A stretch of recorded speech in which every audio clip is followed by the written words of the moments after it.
Escribí mi último mensaje político en una casa de campo en Pinar del Río, rodeado de hombres que se preparaban para morir conmigo en Bolivia. Les dije que iba a escribir algo para la revista de la Tricontinental y me senté solo durante 3 noches. No era un artículo, era un testamento, porque cuando un hombre sabe que probablemente no va a volver, cada palabra que escribe tiene el peso de las que ya no podrá decir. Ese testamento se publicó el 16 de abril de 1967 como suplemento especial de la revista Tricontinental, órgano de la OSPAAL en La Habana.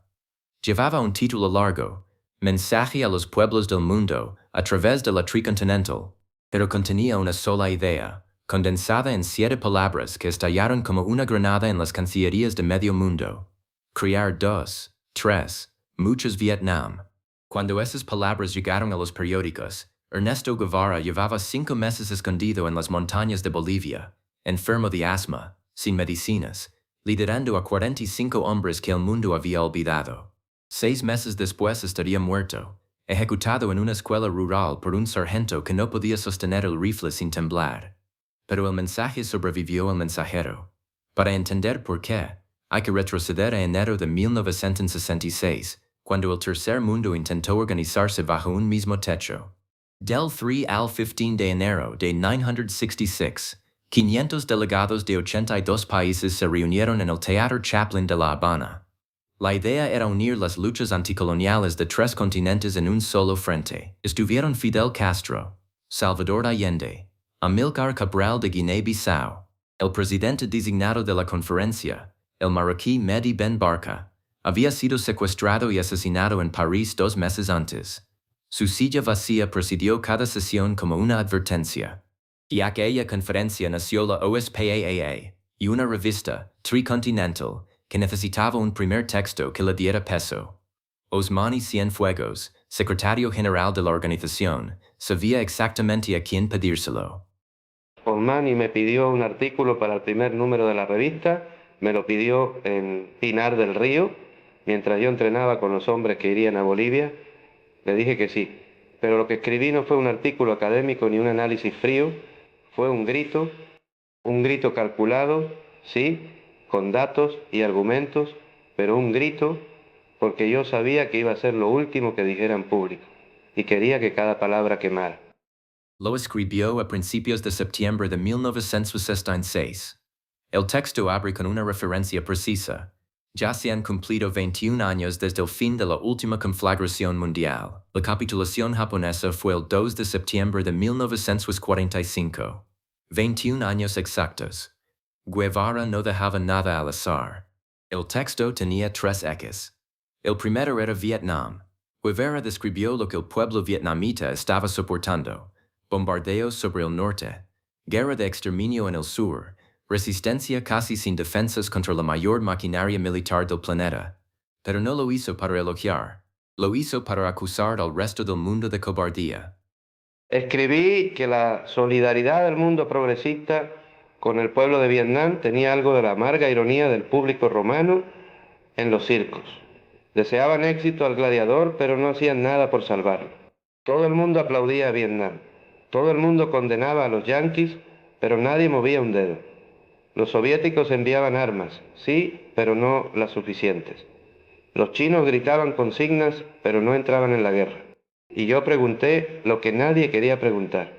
¿Qué tipo de solidaridad es esa que aplaude desde las gradas mientras el gladiador se desangra? El segundo eje era la estrategia. Si Vietnam estaba desangrando al imperio, la solución lógica era multiplicar las heridas, obligar a Estados Unidos a dispersar sus fuerzas en 20 frentes simultáneos. Guevara no proponía negociaciones ni reformas, proponía guerra. Dije que había que crear 2, 3, muchos Vietnam. Esa frase se convirtió en consigna, pero era más que una consigna, era un cálculo militar. Si los norteamericanos necesitaban 500.000 de soldados para no ganar en un solo Vietnam, ¿cuántos necesitarían para pelear en 10? ¿En 20? El imperio tenía más bombas que cualquier país de la historia, pero no tenía suficientes soldados para ocupar 3 continentes al mismo tiempo. Su fuerza era su debilidad. Estaban en todas partes y por lo tanto no podían estar en ninguna con la fuerza suficiente para ganar. El tercer eje era el más peligroso. Guevara escribió que existía una complicidad objetiva entre las potencias del campo socialista y el sistema de explotación capitalista. No nombró a la Unión Soviética, pero cualquiera que leyera esas líneas sabía exactamente de quién hablaba. Era la misma acusación que había lanzado en Argyll en febrero de 1965, pero esta vez fue más lejos. Escribió sobre el odio como factor de lucha.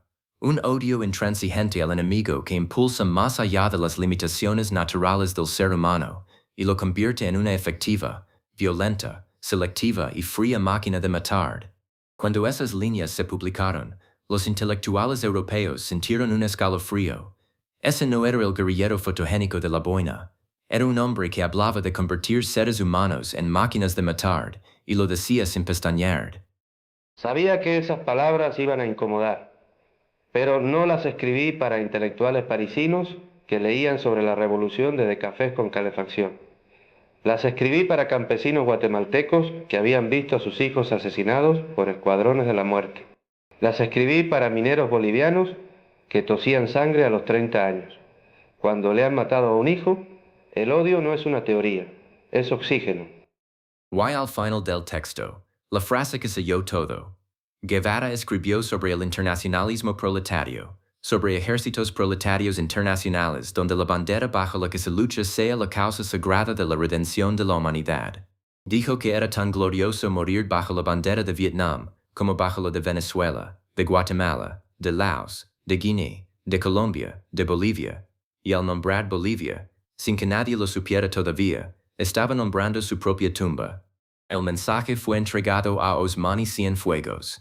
2 meses después, el 3 de noviembre de 1976, Guevara cruzó la frontera boliviana disfrazado como un funcionario calvo con lentes gruesos, usando un pasaporte falso a nombre de Adolfo Mena González.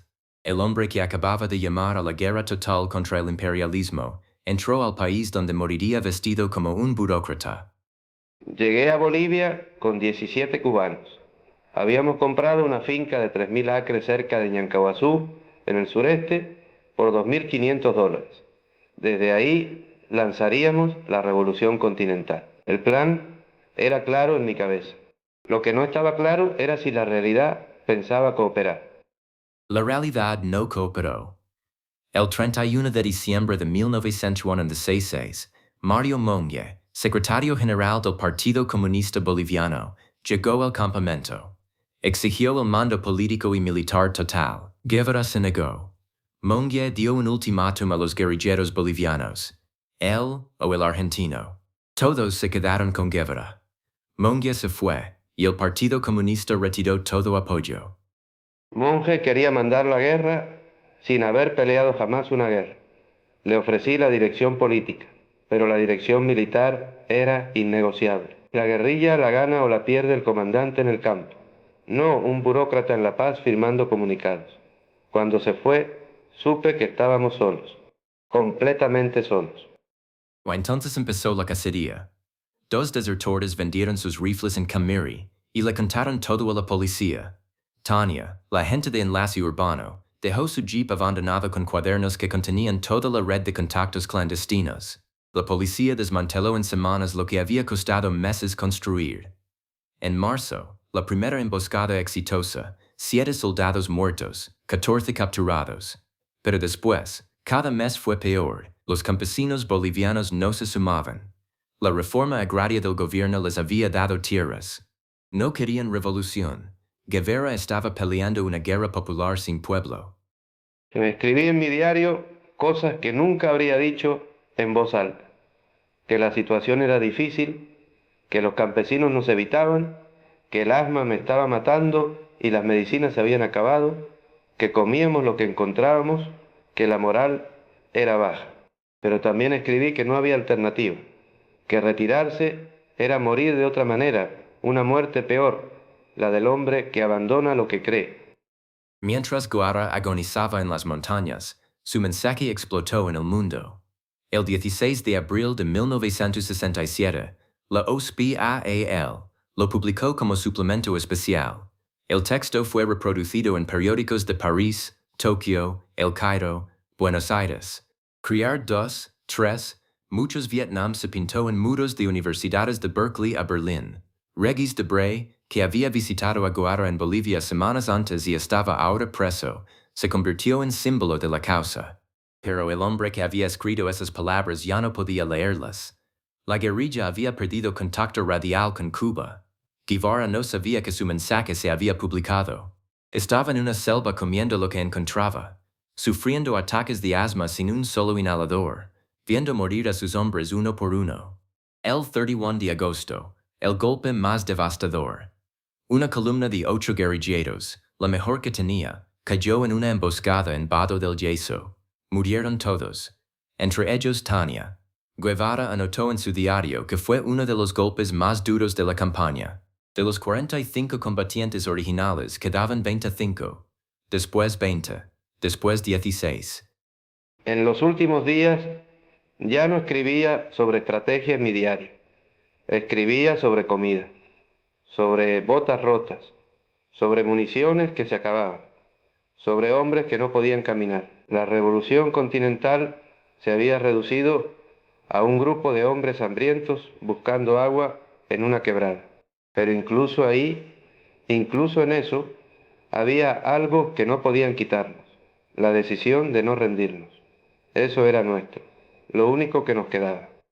El 5 de octubre, Guevara escribió su última entrada en el diario. El grupo se movió hacia la quebrada del Euro, un barranco rodeado de montañas. No sabían que los Rangers bolivianos, entrenados por boinas verdes y guiados por la CIA, ya conocían su posición exacta.